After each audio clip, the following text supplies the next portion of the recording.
Oke, coba bayangin deh, apa jadinya kalau salah satu hutan hujan paling krusial di dunia harus hidup berdampingan sama industri energi raksasa. Nah, selamat datang di Jambi, satu provinsi di jantung Sumatera yang sebenarnya lagi megang kunci dari dilema besar planet kita. Yuk kita bedah bareng-bareng kontras yang luar biasa ini. Ya, tepat di sini, di Pulau Sumatera, ada Jambi. Tempat ini tuh rumah bagi satwa-satwa langka kayak harimau dan badak.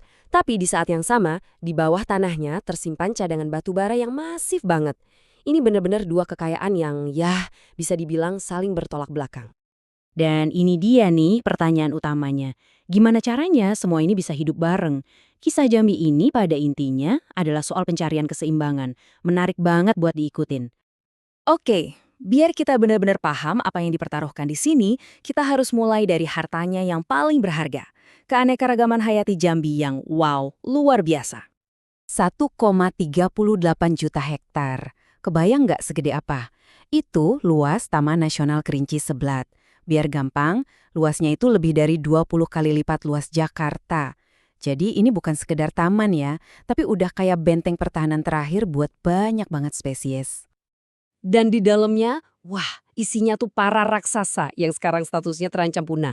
Ada gajah Sumatera, harimau Sumatera, badak Sumatera, sampai bunga terbesar di dunia, Rafflesia.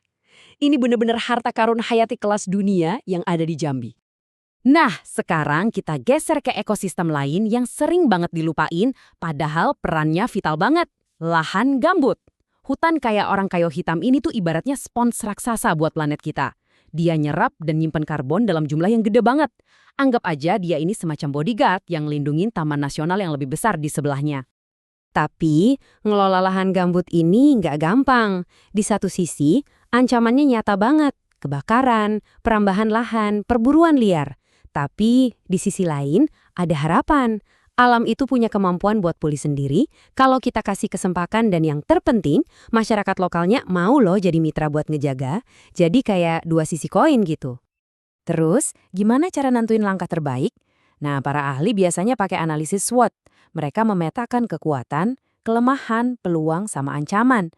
Gambar di kiri itu nunjukin gimana ancaman kayak perambahan lahan diadu sama peluang kayak kemauan masyarakat buat kerjasama. Hasilnya di gambar kanan. Kelihatan kalau strategi yang paling pas itu adalah strategi agresif.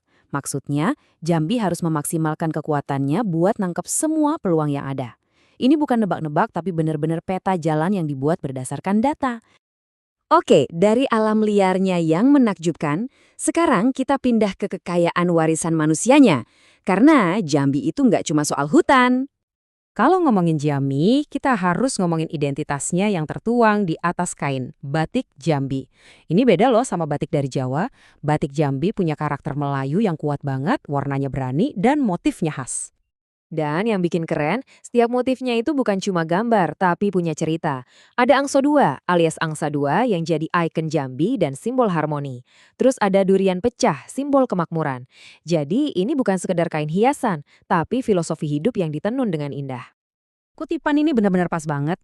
Batik Jambi itu ya lebih dari sekedar kain.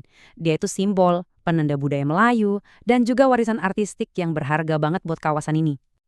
Nah, setelah kita bahas soal alam dan budayanya yang kaya, sekarang kita lihat sisi lainnya dari Jambi. Sisi yang jadi mesin penggerak ekonominya, sebuah kekuatan yang dahsyat. Dan mesin ekonomi ini jalannya kenceng banget. Pertumbuhan ekonomi Jambi di tahun 2024 itu mencapai 4,51%. Angka yang cukup tinggi. Pertanyaannya, apa sih bahan bakarnya? Jawabannya ada di bawah tanah Jambi. Bayangin, ada 1,9 miliar ton cadangan batu bara. Diperkirakan, ini cukup untuk 100 tahun ke depan. Jelas, ini jadi tulang punggung ekonomi provinsi. Sumber daya yang luar biasa besar. Tapi, yaitu, mesin raksasa ini punya efek samping. Ribuan truk batu bara tumpah ruah di jalanan umum setiap hari. Akibatnya, macet parah, jalanan rusak, dan sering terjadi kecelakaan. Konflik antara industri dan kehidupan warga sehari-hari jadi nggak terhindarkan. Terus solusinya gimana? Nah, saat ini lagi dikebut pembangunan jalan khusus batubara. Ini proyek ambisius yang didanai patungan sama perusahaan-perusahaan batubara itu sendiri. Tujuannya satu, mindahin semua truk itu dari jalan umum. Targetnya, akhir 2026 nanti udah bisa beroperasi. Oke, jadi kita udah lihat semua kepingan puzzle-nya. Alamnya yang luar biasa, budayanya yang kaya, dan ekonominya yang gahar. Sekarang pertanyaannya adalah gimana cara menyatukan semua ini? Jambi benar-benar ada di persimpangan jalan. Dan ternyata udah ada loh peta jalan buat masa depannya, khususnya buat lahan gambut. Strategi ini nyambungin 4 pilar utama. Jaga keanekaragaman hayati, bikin kebijakan yang mendukung, libatin masyarakat, dan perkuat institusi pengelolanya. Jadi pendekatannya itu kompleks, nggak sepotong-sepotong. Nah, strategi besar tadi dipecah lagi jadi 4 langkah konkret. Mulai dari bikin bank benih buat memulihkan hutan, terus memberdayakan masyarakat lokal biar mereka ikut ngejaga, mendorong ekonomi kecil di sekitar hutan, sampai membangun tata kelola yang bagus. Tiap langkah ini saling terkait buat ngebentuk satu solusi besar. Dan pada akhirnya, kita balik lagi ke pertanyaan besar di awal tadi. Bisakah Jambi menemukan cara supaya harta karun alamnya dan mesin ekonominya bisa sama-sama maju dan berkembang? Jawaban dari pertanyaan inilah yang bakal nentuin masa depan Jambi, dan mungkin bisa jadi pelajaran penting juga buat kita semua.